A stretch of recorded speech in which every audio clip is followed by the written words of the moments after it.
Assalamualaikum warahmatullahi wabarakatuh. Halo anak-anakku semuanya. Kita hari ini memasuki bab baru, yakni bab 4, membicarakan tentang suhu. Sebelum-sebelumnya, di pertemuan-pertemuan di bab sebelumnya, sedikit sekali ya bab mengenai hitungan, mungkin ada sedikit konversi. Namun di bab ini kita akan belajar asyik menghitung-menghitung dan juga menerapkan matematika dalam sains. Suhu. Apa yang kalian ketahui tentang suhu nanti kita akan bahas di pertemuan pada kali ini. Kompetensi dasar 3.4 ini membicarakan tentang suhu. Jadi nanti harapannya anak-anak dapat menganalisis konsep suhu, pemuaian kalor, perpindahan kalor dan penerapannya dalam kehidupan sehari-hari, termasuk mekanisme menjaga kestabilan suhu tubuh. Jadi pada KD ini atau kompetensi dasar ini nanti dibagi menjadi dua anak-anak. Suhu dan pemuaian serta yang satunya kalor dan perpindahannya. Jadi pada bab 4 ini kita akan fokus kepada suhu dan juga pemuaian. Oke, yuk kita lakukan. Nah, ini kalian bisa lakukan di rumah ya, seperti di buku paket halaman 135. Kalian bisa lakukan di rumah kalian, atau misalkan di sekolah jika memungkinkan sudah bisa melaksanakan tatap muka terbatas, ini bisa dilakukan. Jadi pada halaman 135 buku paket IPA kelas 7, anak-anak disuruh menyiapkan 3 buah wadah yang mana berisi air yang hangat-hangat, nggak terlalu panas sekali ya, air biasa di tengah, dan air yang sangat dingin, nggak beku-beku juga tapi wajar-wajar dingin itu di sebelah yang kanan, atau bisa di reverse atau dibalik. Lalu apa yang kalian lakukan? Nanti ada videonya ya. Jadi yang kalian lakukan itu tangan kalian yang sebelah kanan itu nanti dicelupkan ke air panas seperti pada gambar itu, air hangat gitu ya. Terus tangan yang sebelah kiri dicelupkan ke air yang dingin.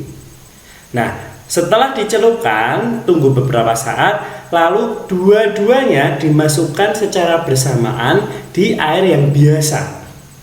Apa yang akan terjadi? Nah, coba kalau misalkan kalian mencoba di rumah, stop atau pause video ini, lalu kalian buktikan. Dan kalian tuliskan di buku tulis kalian atau catatan kalian apa yang akan terjadi. Jika memang sudah dilakukan, nah kita akan melakukan apa sih di bab ini. Jadi harapannya pada pembelajaran kali ini anak-anak bisa menjelaskan konsep suhu, menyebutkan jenis termometer, menganalisis konsep skala pada termometer, dan juga menjelaskan jenis skala pada termometer. Jadi nanti ada beberapa satuan itu. Ya, dari hasil praktek kalian di awal tadi sebagai persepsi pendahuluan juga sebagai motivasi, saya akan putarkan sebuah video ini. Ya, jadi ini video fakta-fakta sains terutama dalam percobaan tadi. Nah, apakah tangan kita dapat mengukur suhu suatu benda dengan baik? Coba kita amati video berikut. Jadi ada wanita di situ, perempuan yang melakukan hal yang sama dengan kalian pada saat di rumah tadi ya. Jadi yang sebelah kanan air panas, sebelah kiri air es, ditunggu sampai beberapa saat, lalu setelah menunggu sampai benar-benar terasa feelnya, keduanya dimasukkan secara bersamaan ke air keran. Nah, apa yang terjadi anak-anak? Saya pause. Tadi tangan yang dicelupkan ke air panas itu akan berubah rasanya menjadi seolah-olah dingin sekali ketika masuk ke dalam air keran yang suhunya normal. Misalkan begini, misalkan air panasnya suhunya 60 derajat Celcius misalnya. Terus suhu air esnya misalkan 10 aja derajat Celcius misalkan. Katakanlah begitu. Nah, air kerannya misalnya suhunya 25 derajat Celcius katakan.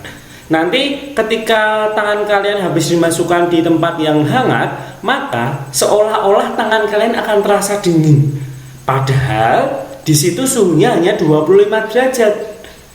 Terus pada saat kalian menyelupkan tangan kiri kalian ke air es, seolah-olah ketika sudah dicelupkan ke air keran akan terasa lebih hangat. Pernah ya membayangkan gitu? Misalkan kalian habis makan makanan yang dingin, makan makanan dingin gitu. Terus habis itu kalian makan makanan yang sedikit anget, nanti jadi panas banget makanannya. Kalau enggak mungkin kalian habis minum teh panas gitu, terus minum air biasa masih akan nanti lebih kerasa lebih dingin ya gitu. Itulah mengapa tangan itu tidak bisa dijadikan sebagai alat pengukur suhu yang baik, karena sifatnya relatif, tergantung dari keadaan kita, keadaan suhu tubuh kita, keadaan tangan kita, sehingga tangan bukanlah termasuk alat ukur suhu yang bersifat kuantitatif. Jadi dia hanya bersifat kualitatif. Kayaknya ini panas nih, kayaknya ini ya itu. Jadi dia tidak bisa digunakan sebagai alat ukur yang baku. Nah, untuk suhu itu sendiri ya. Jadi anak-anak, suhu adalah tingkat derajat. Tingkat itu derajat gitu. Panas suatu zat. Jadi nanti dia disimbolkan karena tingkat atau derajat, berarti nanti disimbolkan dengan angka, jelas ya. Karena suhu ini merupakan salah satu besaran pokok. Nah, nanti kita akan singgung. Masih ingat ya dulu yang jiwa SMP, S-nya itu adalah suhu. Nah, kita udah masuk ke fase itu. Dulu Pak Bibi pernah bilang bahwa besaran yang kita pelajari baru 3, masa panjang waktu. Nah, suhu next gitu. Nah, inilah saatnya kita membahas tentang suhu. Derajat panas, lalu panas itu apa? Nanti kita bahas. Panas itu nanti sebuah energi gitu ya, energi yang mengalir gitu. Nanti kita akan bahas di pertemuan selanjutnya, apa itu panas, kalor dan sebagainya. Jadi dia cuma tingkat kepanasan gitu. Jadi energi yang mengalir kita bahas di pertemuan selanjutnya. Alat ukur suhu ada yang bersifat kualitatif, ini berdasarkan persepsi saja.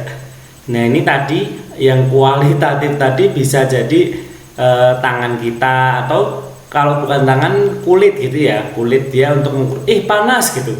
Cuman bisa mengukur panas biasa aja, dingin gitu. Di tangan atau kulit ini alat ukur kualitatif. Lalu kuantitatif apa saja? Nah, akan kita bahas. Yuk, yang pertama adalah termometer. Bukan yang pertama sih, satu-satunya termometer. Namun ada banyak termometer, jenisnya bermacam-macam. Apa saja? Yuk kita lihat. Yang pertama ada termometer cair, bimetal, kristal cair, dan digital. Nanti juga ada beberapa contoh yang lain ya anak-anak. Kita coba lihat. Nah, ini adalah termometer lab dan klinis. Kalau termometer lab ini aslinya memanjang ya. Termometer lab itu panjang, dia lebih panjang, biasanya digunakan di laboratorium yang istilahnya sering digunakan dalam kegiatan lab dan tidak ada di rumah, karena kegunaannya dia untuk mengukur suhu-suhu yang memang sengaja dibuat gitu ya di lab. Contohnya adalah termometer alkohol di sini. Kalau di lab IPA SMP itu mesti juga sudah banyak ya anak-anak seperti ini. Kalau ini adalah klinis, ini termometer klinis, dia lebih pendek. Klinis itu lebih ke suhu badan gitu ya. Jadi untuk mengukur suhu badan lebih ke arah kesehatan. Dia range-nya cuma dari antara 35-an kurang sampai dengan 40-an derajat. Karena suhu manusia itu normal di range 37 ini anak. 36 sampai 38 kurang lah. 37,5. Kalau sudah 37,5 ke atas di sini biasanya demam hebat. 40 derajat itu biasanya sudah hampir step ini. Sakit gitu ya orang. Nah, termometer lab tadi, kalau misalkan kalian besok sudah mulai masuk dan menggunakan termometer, ada cara penggunaannya. Nah, ini nanti akan saya bahas di next video. Jadi akan ada pembahasan gitu ya, atau enggak kalau misalkan bukan di next video, di sekolah secara langsung akan dibahas. Jadi caranya adalah dengan mengaitkan tali termometer dengan tali. Jadi termometernya di bagian atas ada kayak lubangnya gitu, dikaitkan dengan tali atau bagian yang berkaret. Jangan menyentuh termometer secara langsung, karena ketika menyentuh termometer secara langsung nanti akan mempengaruhi suhu yang ada di sekitar termometer, sehingga hasil pengukurannya tidak valid. Lalu masukkan termometer ke dalam benda yang ingin diukur suhunya. Misalkan benda cair, gelas gitu ya, kalian masukkan, tapi tadi dengan digandul kayak gitu, jangan dipegang langsung gini ya, tapi misal ada tali, nah dipegang talinya, jangan sampai menyentuh zat atau wadah. Misalkan ada cairan, misalkan cairan gitu ya, misalkan cairan di sini, aduh, ini gelas berisi cairan. Nah, termometernya itu jangan sampai menyentuh dasar gelasnya, cuman sedikit saja di sini. Nah, ini tadi ada talinya. Nah, dia jangan sampai menyentuh dasar ya, karena kalau menyentuh dasar nanti suhunya berbeda dengan suhu yang ada di apa yang ingin kita ukur, misalkan cairannya. Yang terakhir adalah baca dengan skala dengan termometer, skala yang ditunjukkan termometer dengan posisi mata tegak lurus. Jadi misalkan ini aduh jelek sekali. Misalkan, nah matanya di sini ya, misalkan mata di sini. Nah, oke. Misalkan ini mata kalian, melotot. Nah, terus berarti melihat skala termometernya itu harus sejajar. Misalkan kelihatan di sini ya, bacanya harus sejajar dengan mata, harus sejajar posisinya supaya hasilnya lebih valid. Jangan di atasnya atau di bawahnya, karena supaya hasilnya nanti baik dan valid. Itu ya. Oke, yang selanjutnya ini tadi sudah termometer lab dan klinis. Sekarang saya akan menjelaskan ada dua jenis termometer cair yang sering digunakan dalam kehidupan sehari-hari. Ada termometer raksa dan ada termometer alkohol. Raksa merupakan jenis logam yang cair ya anak-anak, dan dia sifatnya nanti akan saya jelaskan. Dia ini cepat merespon suhu tapi juga ada kelemahannya. Kalau alkohol dia lebih lambat merespon suhu tapi juga ada kelebihannya gitu. Nah, yang pertama kita akan melihat segi keuntungan dan kerugian raksa. Raksa itu kayak gini, coba dilihat ya, ini raksa ya, mengkilat berwarna perak seperti itu. Kalau alkohol ini merah karena dia diberi warna. Aslinya alkohol itu ya bening, tidak berwarna itu, tapi karena ini bermerah diberi pewarna gitu ya. Jadi keuntungan menggunakan raksa itu kalau sering digunakan sebagai termometer badan. Jadi termometer badan itu enggak ada yang pakai alkohol ya anak-anak, karena dia tidak bisa merespon dengan cepat kalau alkohol itu. Jadi misalkan termometer badan diselembetkan di kelek, di ketiak gitu ya.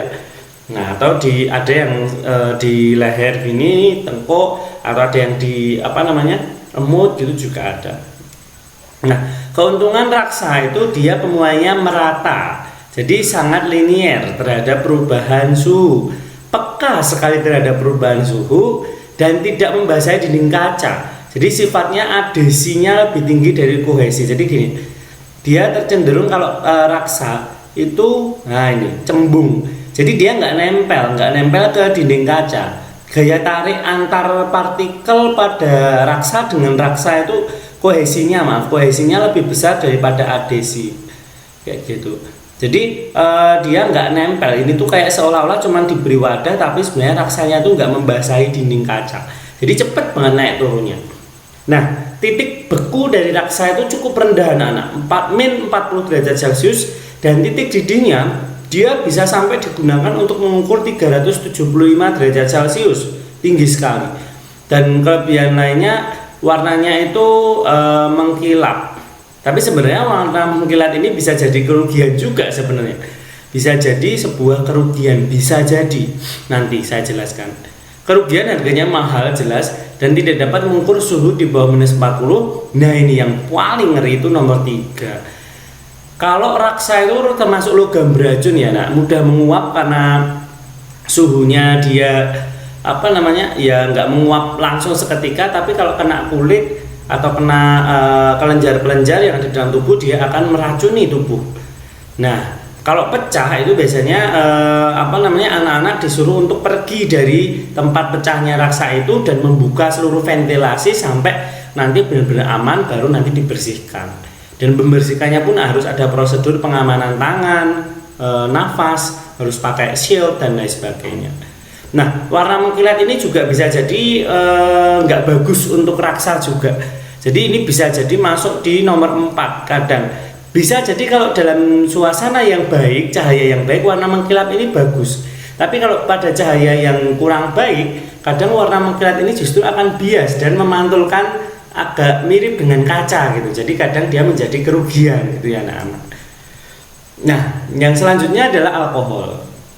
Di sini ada keuntungan dan kerugian dari penggunaan alkohol sebagai pengisi termometer. Nah, keuntungannya apa ya? Peka terhadap perubahan suhu, kurang peka gitu ya. Jadi kalau misalkan untuk mengukur suhu yang apa ya di lab yang tidak butuh cepet banget, jadi kita pengen melihat perubahannya secara intens, tidak langsung zut gitu, dia biasanya lebih ada untungnya juga gitu. Nah, terus yang kedua, titik beku yang cukup rendah. Nah ini, kalau raksa tadi minus 40, kalau alkohol itu bisa sampai minus 115 derajat ya. Terus harganya murah, keuntungannya itu, dan bisa dibeli dimanapun gitu ya, banyak. Sering juga dibuat praktek ini dan tidak meracuni gitu ya, tidak beracun gitu ya. Kalau nggak diminum, disentuh nggak apa-apa, tidak beracun jika disentuh gitu ya, karena alkohol juga untuk desinfektan. Yang kerugiannya ini membasahi dinding kaca. Jadi kalau misalkan dilihat bentuknya tuh gini, konkav atau cekung, jadi nempel di kaca sehingga nanti turunnya juga agak lumayan lama, naiknya agak lumayan lama, sehingga ketelitiannya itu jadi berkurang. Titik didihnya rendah anak-anak. Alkohol tuh mendidih pada suhu 70-an derajat Celcius. Sehingga apa anak, ketika mengukur suhu yang lebih tinggi dari ini nggak bisa, dia udah menguap, nanti loss, pecah gitu ya. Jadi ini memang benar-benar untuk termometer lab yang ala-ala gitu lah, lab yang sederhana SMP.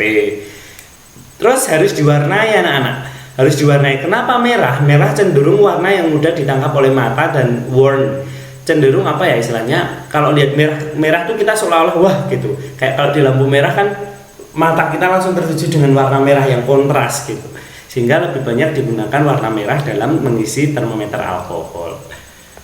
Oke, selanjutnya termometer digital ini yang lagi viral, yang lagi hits gitu ya di tempat kita. Karena apa? Termometer digital ini nggak terlalu mahal Pak anak-anak. Yang untuk badan ini sekitar 40.000 kalau pernah saya beli itu. Kalau yang termometer gun itu juga tergantung harga, tapi aslinya juga nggak terlalu mahal. Ini yang tembak itu kadang efektif, kadang nggak efektif, tergantung meletakkannya. Jadi sekarang banyak ya yang termogan itu di tangan. Padahal di tangan tuh kalau habis naik motor dia kedinginan ya nanti dingin bisa sampai 33 derajat dan itu tidak valid. Jadi yang paling valid adalah di dahi atau di leher sini, biasanya di sedikit gitu. Nah itu kurang agak lebih valid daripada cuman di tangan atau di mana.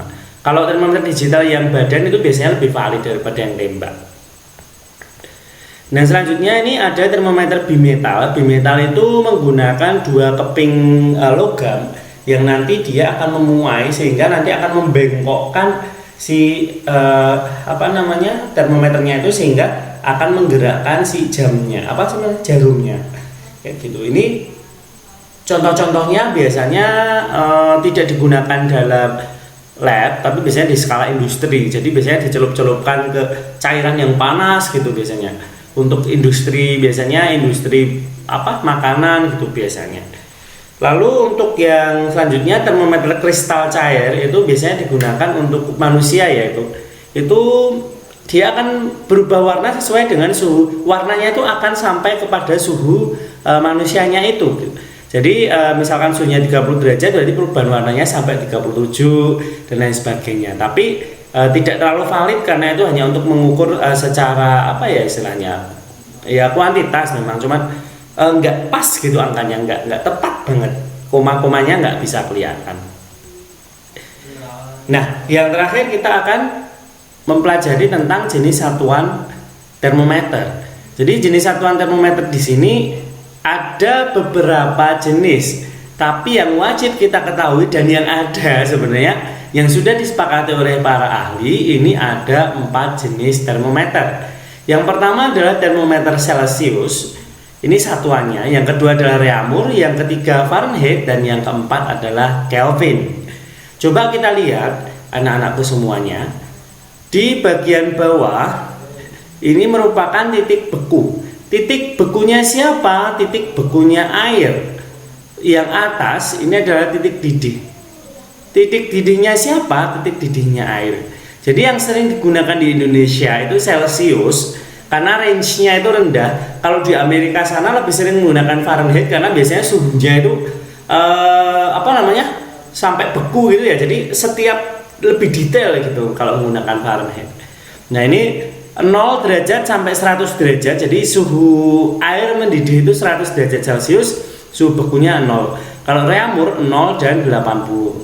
Kalau Fahrenheit 32 dan 212, Kelvin 273 dan 373. Nah, saran dari saya, kalian harus hafal titik beku dan titik didih, atau sering disebut titik tetap bawah dan titik tetap atas di setiap jenis satuan termometer ini.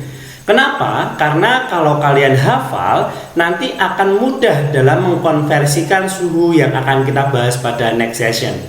Jadi kalau misalkan kalian nanti menghitung tidak hafal titik beku dan titik didihnya di setiap jenis termometer, maka anak-anak tidak bisa menentukan skalanya. Ketika tidak bisa menentukan skalanya, maka anak-anak tidak bisa mengkonversi suhunya, begitu. Oke, nah kita lihat yang harus kalian ketahui istilah dalam konversi T. T itu adalah simbol dari suhu, berasal dari kata temperature. TA itu titik tetap atas atau titik didih suatu zat. TB adalah titik tetap bawah atau titik beku suatu zat. Kalau jenis skala Celcius, skala suhu yang digunakan di dunia, satuannya lebih tepatnya itu satuan suhu ada Celcius, Fahrenheit, Reaumur, dan Kelvin. Coba kalian lihat di situ yang termasuk satuan internasional apa anak-anak? Dari Celcius, Fahrenheit, Kelvin, sama Reaumur. Coba kalian tebak, setelahnya ada jawabannya. Dan kalau kalian melihat lebih detail dari keempat jenis termometer ini, ada satu satuan termometer yang berbeda dibandingkan yang lainnya.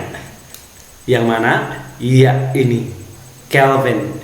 Kelvin itu tidak memiliki derajat. Jadi Kelvin itu cuman K. Kalau Celcius, Reaumur, Fahrenheit, dia ada derajat Celciusnya. Kenapa itu bisa terjadi? Nah, coba kalian tebak gitu ya. Nah, ini Kelvin masih belum memiliki derajat. Ini titik tetap bawahnya Celcius dan Reaumur sama, titik tetap atasnya sekian dan lain sebagainya. Kalian bisa melihat di tabel ini. Nah, apa satuan internasional dari suhu? Harusnya kalian sudah tahu di tabel. Kita ulang kembali. Nah, tadi yang masih menebak-nebak Celcius gitu, saya yakin pasti banyak yang menebak satuan internasional dari suhu adalah Celcius. Padahal satuan internasional dari suhu adalah Kelvin. Nah, di sini Kelvin. Kenapa kok bisa Kelvin? Nah, akan kita bahas. Kelvin adalah satuan internasional dari suhu. Mengapa? Nah, jawabannya adalah dari fakta Kelvin ini. Karena 0 absolut itu terjadi saat 0 Kelvin. Nah, 0 Kelvin adalah 0 absolut. Apa yang dimaksud 0 absolut? 0 absolut adalah ketika pada suhu yang minusnya 273 derajat Celcius itu gerakan molekul itu berhenti dalam termodinamika. Saya perlihatkan lagi nah ini. Kalau ini kita lanjutkan ke bawah sampai mentok ya anak-anak. Sampai mentok ke bawah. 0 derajat Kelvin, 0 Kelvin, nggak ada derajatnya. 0 Kelvin itu sama dengan minus 273 derajat Celcius. Ya kan? Karena 0 derajat Celcius, di sini 273 Kelvin, ini selisihnya sama-sama 100 ya. Derajat, kalau ini nggak pakai derajat, selisihnya aja 100. Jadi min 273 derajat Celcius itu 0 Kelvin. Nah, berarti apa anak-anak? 0 Kelvin ini sama dengan min 273 derajat Celcius. Nah, suhu minus 273 derajat Celcius ini belum kita temukan di bumi ya, ini ya. Tapi untuk para ahli yang sudah meneliti di lab ini bisa, dan itu molekul itu berhenti anak-anak. Jadi gerakan zat padat atau apapun itu pada suhu minus 273 itu benar-benar molekulnya berhenti. Nah itu adalah nol absolut. Nah kenapa Kelvin digunakan untuk satuan internasional? Karena suhu minimal 0 Kelvin dan tidak ada minus, maka dia digunakan sebagai satuan internasional karena tidak punya nilai minus. Nah, Kelvin tidak diikuti dengan derajat, berbeda dengan yang lain karena kedua skala yang disebut terakhir adalah skala ukuran. Jadi derajat Fahrenheit Celcius itu ukuran. Kalau Kelvin itu hanya unit ukuran, jadi bukan ukurannya. Contohnya misalkan begini, meter itu paling kecil 0 meter kan, nggak ada minus 1 meter. Nah, itulah yang digunakan sebagai satuan internasional. Kilogram juga, massa paling ringan itu 0, tidak ada massa kok minus. Waktu juga nggak ada kok waktu kok minus. Nah makanya suhu juga mencari yang tidak ada minusnya anak-anak, sehingga dipakailah Kelvin. Begitu sejarahnya. Nah itu untuk pertemuan kita pada hari ini. Terima kasih sudah mendengarkan penjelasan dari saya. Semoga ilmu yang kalian dengarkan, yang kalian pelajari pada hari ini bermanfaat. Sekian dari saya. Wassalamualaikum warahmatullahi wabarakatuh.